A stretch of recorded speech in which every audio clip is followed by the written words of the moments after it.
When I make pasta like this, there's nothing left. In a refractory, I will add 3 cups of tomato sauce ready. 1½ cups of shredded mozzarella cheese.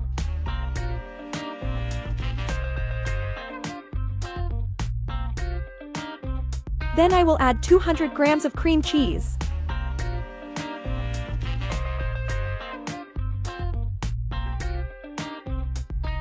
$50 grams of grated Parmesan cheese.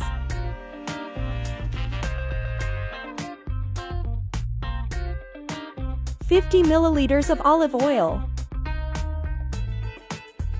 I will season it with a teaspoon of salt, half a teaspoon of black pepper,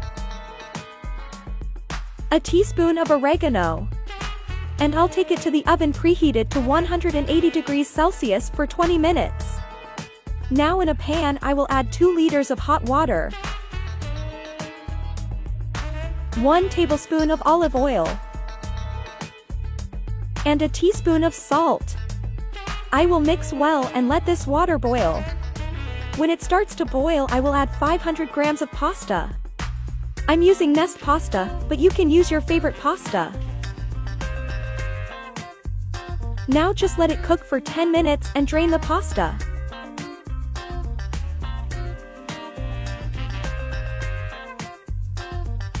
I took the refractory out of the oven and I'm going to mix all the ingredients very well, as you can see.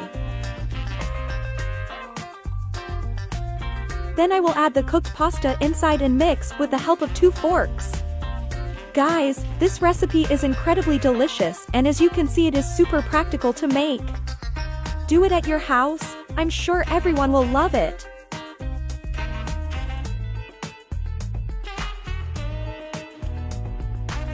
Finally, I'll add parsley to taste and a little more grated mozzarella cheese on top.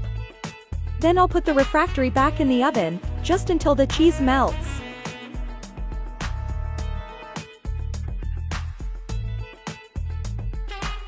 And our recipe is ready, you can serve and enjoy. Look how delicious this pasta was. Make this recipe at your house and then tell me how it turned out. I really hope you enjoyed it. Thank you so much for watching this far, a big kiss and until our next recipe.